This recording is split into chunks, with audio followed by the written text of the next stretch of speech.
Que la paix de notre Seigneur Jésus soit dans vos maisons, vous qui, tous et toutes en ce moment, vous êtes connectés à cet instant de la parole de Dieu, que l'esprit de vie, l'esprit de Jésus, l'esprit de vérité soit favorable à vous, à vos familles, dans vos maisons et vous apporte ce dont vous avez besoin. S'il manquait la paix, que l'esprit du Seigneur Jésus vous accorde la paix. S'il manquait la joie, s'il manquait la prospérité dans n'importe quel domaine, s'il manquait la réussite, que l'esprit de l'Éternel vous apporte cela. Soyez richement bénis, enfants de Dieu, serviteurs de Dieu, peuple de Dieu, ceux qui aiment le Seigneur, ceux qui aiment Jésus, ceux qui aiment l'Éternel, ceux qui aiment la connaissance de Dieu, ceux qui aiment apprendre de Dieu, alors soyez richement bénis. Alors, pendant ce court instant, je voudrais partager avec vous quelque chose que nous connaissons, qui paraît banal, mais qui est très, très, très important. C'est une clé très importante pour les enfants de Dieu, pour que nous puissions vivre le surnaturel dans le naturel. Alléluia. Que le surnaturel devienne naturel pour nous. Alors, ouvrons nos Bibles c'est un verset que nous connaissons, dans 1 Thessaloniciens chapitre 5, verset 17. C'est un court verset. 1 Thessaloniciens chapitre 5, verset 17. Voici ce qu'il est dit. C'est l'apôtre Paul qui parle. Il dit, priez sans cesse. Point. Oh, 3 mots justes. Priez sans cesse. Priez sans cesse. Alléluia. Alors voici ce que l'Esprit de Dieu veut nous dire. Priez sans cesse. C'est vrai que nous le comprenons à notre manière, mais voici la portion que l'Esprit de Dieu veut que nous puissions partager en ce moment, ces quelques minutes. Priez sans cesse, quand l'apôtre Paul nous donne cette recommandation, cette exhortation de prier sans cesse ne veut pas dire prier beaucoup ou prier longtemps, mais ça veut dire prier constamment, prier continuellement. Je répète, prier sans cesse ne veut pas dire prier beaucoup ou prier longtemps, mais ça veut dire prier continuellement, prier constamment. J'explique maintenant. Prier sans cesse ne veut pas dire prier plusieurs fois dans la journée, prier beaucoup de fois dans la journée. Certains, ils s'organisent pour prier 2, 3 fois, 4 fois, 5 fois dans la journée. C'est bien, c'est aussi ça. Mais c'est au-delà de ça. Prier sans cesse, c'est au-delà de prier beaucoup de fois dans la journée. Prier plusieurs fois dans la journée, c'est au-delà de ça. Prier sans cesse, c'est au-delà de prier longtemps. Parce qu'il y a beaucoup qui se vantent. Ah, j'ai pris un temps de prière pendant 3 heures, 4 heures, 6 heures d'affilée de prière. 8 heures, c'est bien. C'est bien de prier longtemps, c'est bien. Mais je dis prier sans cesse, c'est au-delà de cela. Tu peux prier longtemps pendant 6 heures, pendant 8 heures, mais cette prière-là, peut-être quand on met ça en balance par rapport à quelqu'un qui a prié une seconde, qui a prié 2 secondes, qui a prié 1 minute, bien aimé. Parfois, ça ne fait même pas le poids.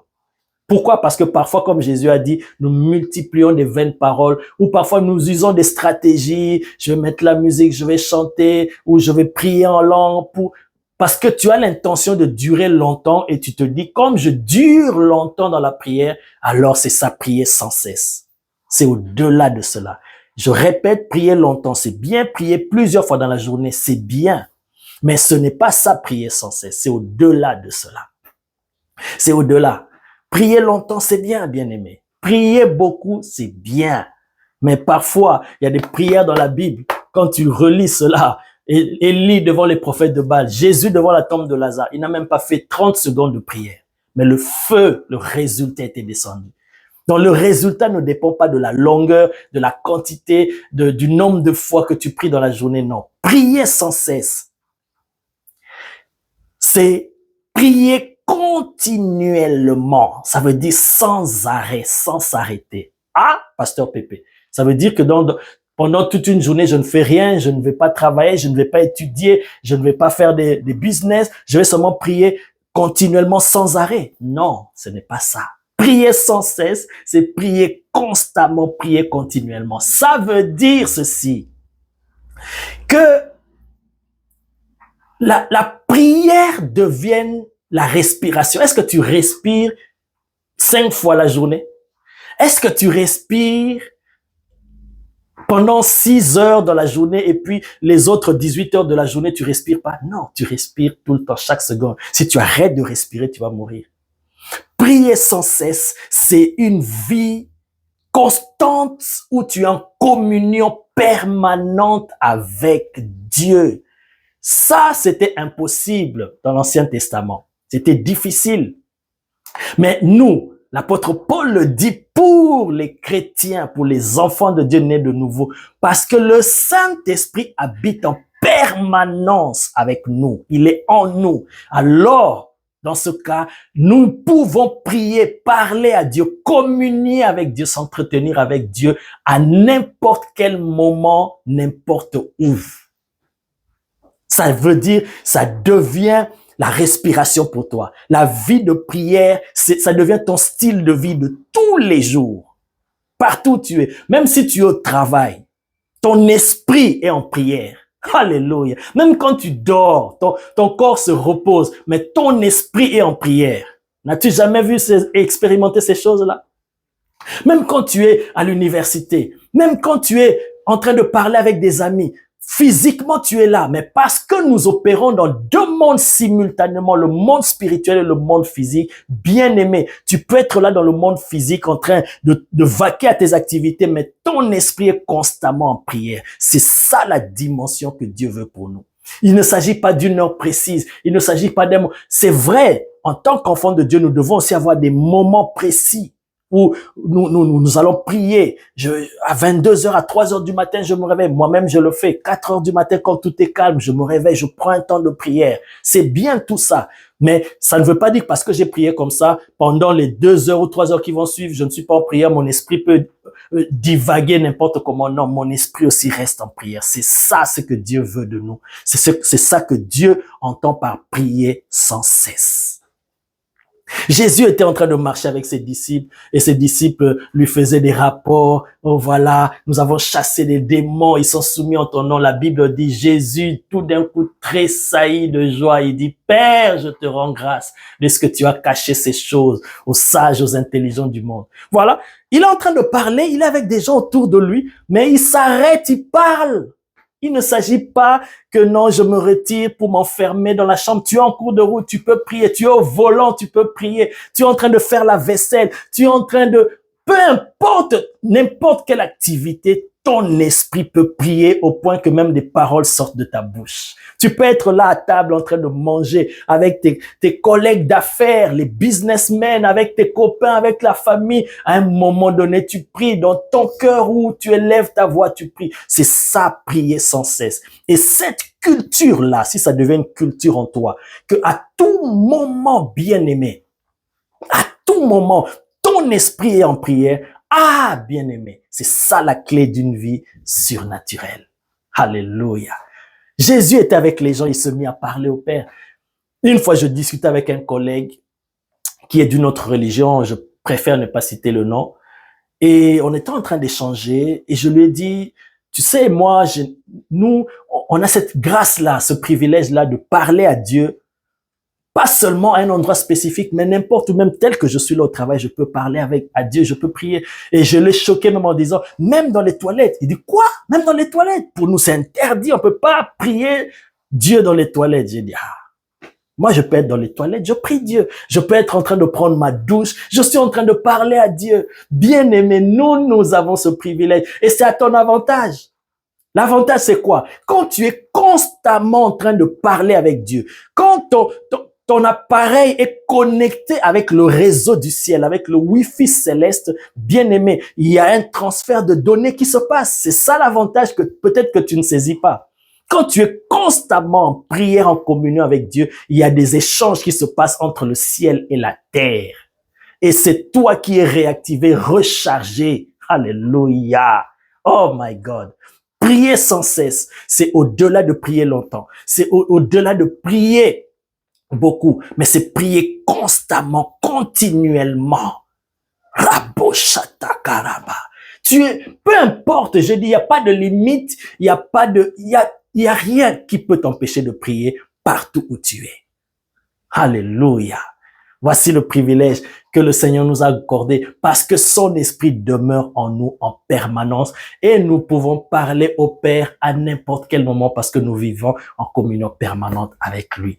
Prier sans cesse, c'est prier constamment, prier continuellement, sans arrêt. C'est comme quand tu respires. La prière, c'est la respiration de l'âme. C'est ton âme pour que tu restes en vie continuellement, tu as besoin. Jésus était constamment en prière, que ce soit les veilles de la nuit, que ce soit en journée, pendant qu'il faisait le travail, il était continuellement en prière. Il y a beaucoup de versets que je peux vous donner comme exemple. Vous allez voir qu'il est avec des gens et il parle au Père. Une fois, dans Jean chapitre 12, il parle et il avait des gens autour de lui et il dit, Père, glorifie ton nom. Oh my God. Et le Père lui répond, je l'ai déjà glorifié. Oh my God. Il parlait constamment. Voilà, prier sans cesse. C'est ça ce que Dieu veut. Que développe cela. Développe cela, cette culture-là, cette vie-là. Et de toi-même, tu n'arriveras pas. Il faut demander l'aide. Tu dis, Seigneur, donne-moi cette vie de prière. Je veux avoir cette vie de prière constante et permanente. Bien-aimé, ce n'est ni par la force, ni par la puissance, mais par son esprit. Tu verras que ces choses viendront en toi.